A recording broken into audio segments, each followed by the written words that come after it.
Okay, for this next part of your review, you need to review 45, 45, 90s, and 30, 60, 90s. So keeping in mind, if I've got a 45, 45, 90 triangle, and remember this is an isosceles right triangle, so I wouldn't have to give you the measurements of the angles because once when I tell you it's isosceles, those two sides are the same, then we can be talking about the same triangle. But the pattern y'all used was x and x. If I know those two sides, now this is x the square root of 2. Okay, so this is my 45, 45, 90 triangle. Okay, now keeping in mind with this, I have a choice. When I know it's a 45, 45, 90, if I'm given a leg, excuse me, if I'm given a leg, my leg is x, and if I want to go to the hypotenuse, if I want to go from the leg to the hypotenuse, I multiply by the square root of 2. So now my hypotenuse is x the square root of 2. Now, if I would like to go back from the hypotenuse to the leg, I must divide by the square root of 2 to get my leg value. Okay? Now, being able to identify what you're provided and what you need to find is an important thing. Otherwise, it's very difficult to do these problems. Some people don't need that. They just look at the pattern that's provided. Okay? But you've got to decide which triangle to use. Now, let's see if I can make this a wee bit smaller. And we're going to group that.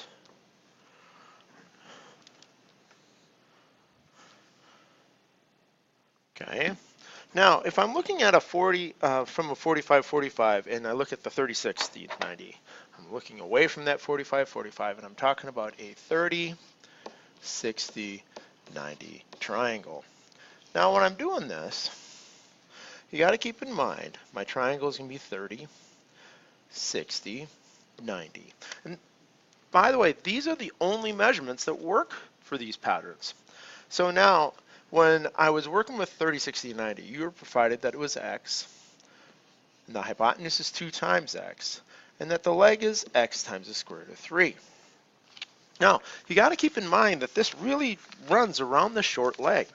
So if I work with the short leg,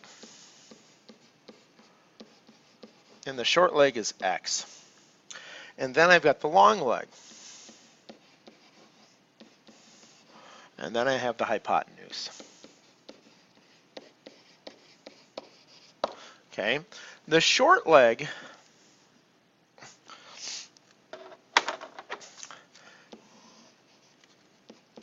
multiplied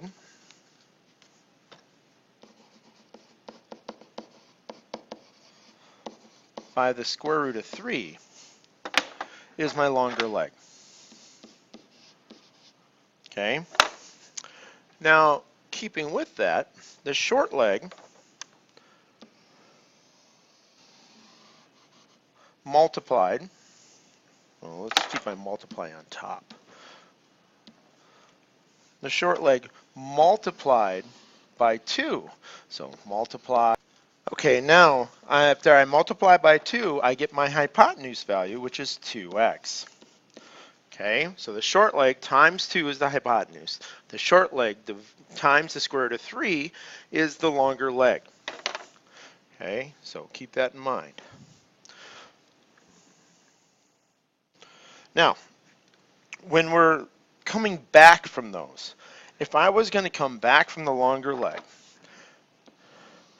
dividing the longer leg by the square root of 3 gives us the short leg. Okay, if I were going to go from the hypotenuse back to the short leg, I would take that and I would take the hypotenuse, divide by 2 to get short leg. Now, that's the best I can do with explaining the idea when I'm looking at the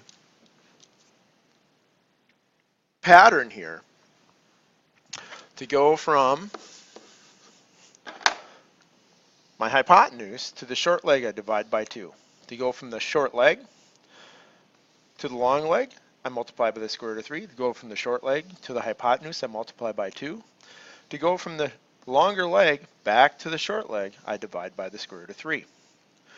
And over here, my 45, to go from the hypotenuse to the legs, I just divide by the square root of 2. To go from the legs to the hypotenuse, I multiply by the square root of 2. So you just got to know which direction you're going. Okay, I hope this helps with this, and we are going to embark in doing some problems next. So let's look at problem 34. I have a 30, 60, 90, and I have a 45, 45, 90, but it's kind of drawn a little cattywampus out of scale.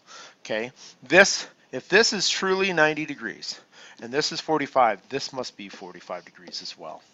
Okay, if this is 90, so is this, and this must be 30 degrees here.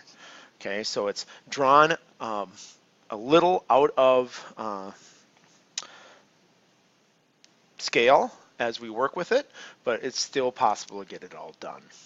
Now, I know X is my short side, okay, for the 30, 60, 90. I know Z is my longer leg, and I know W is my hypotenuse in this triangle. Okay, but I don't have any information to help me with that, so I'm going to start with the other triangle. And the other triangle I'm going to start with is this red one. So I know a leg is 14. So right now I know, because it's isosceles, that X must be 14. And because it's a 45, 45, 90 triangle, that Y is 14 times the square root of 2. So my Y is equal to 14 times the square root of 2. So I have my Y, 14 times the square root of 2. I have my X, which is 14. Okay, I have my red triangle values. Okay, now with that, I'm just going to bring my red triangle over here. I'm going to separate this from my blue. And now I know, just got to clean this up a little bit. I know that this is 14. I know this is 14, the square root of 2, and now I'm looking for my other stuff, and I know this to be my short side, because that's opposite 30, okay, and this is 60, so if that's opposite 30 and that's my short side, this is opposite 60, this is my longer side, so this is 14, the square root of 3, and that's because it's opposite the 60-degree angle. Okay, it's not by looks or anything like that. Now, that's 14 the square root of 3, because short side times the square root of 3 is a longer side. The longer leg, I should say. The short leg times the square root of 3 is a longer leg. Now, if I take this longer leg, the short side, okay, my short side, and I double it, I get the hypotenuse. So W is 28. Okay? So keeping in mind with that, I'm going to get those measurements in. So Z is 14 the square root of 3, and W is 28, according to the measurements of the angles. Okay, I know it's not drawn to scale, but that's what we're working with. Okay, in 34, I have a 45, 45, 90 triangle, and this is 6. To go from the hypotenuse to the leg in a 45, 45, I divide by the square root of 2. So I got 6 divided by the square root of 2, and I'm going to multiply that by the square root of 2 over the square root of 2 to make it all pretty. And that's going to give me 6 the square root of 2 over 2, which is 3 the square root of 2. So I know X is equal to 3 the square root of 2. Now, knowing x is 3 to the square root of 2, all right, in that 45, 45, 90, you got to keep in mind, this is now 3 to the square root of 2, okay? We intended to have that be split, so we're going to break that up again, or ungroup here. So now, we've got that 3 to the square root of 2 going on there, and that's my x. Now, in this triangle, I've got to find y and z. Well, if this is my hypotenuse, 3 to the square root of 2, my hypotenuse cut in half is my short leg. So that's my 30. Let's get 30 better there. Let's make that big, and we will put it in there so you all see where 30 is. That's my 30. Okay, and now I'm looking at half the hypotenuse, so the hypotenuse cut in half. Okay, so my hypotenuse cut in half is going to be 3 to the square root of 2 over 2, which is 1.5 to the square root of 2. Okay, and then if I look at my leg, multiplied my short leg, this is my short leg, multiplied by the square root of 3 is my longer leg. So this is 1.5, the square root of 2 times the square root of 3, which is 1.5 the square root of 6. Now, you could have always also written this without the decimal in fraction form as 3 the square root of 6 all over 2. Okay, so that could be your answer for z as well. So this is our z, this is our y, and that's our x. Okay,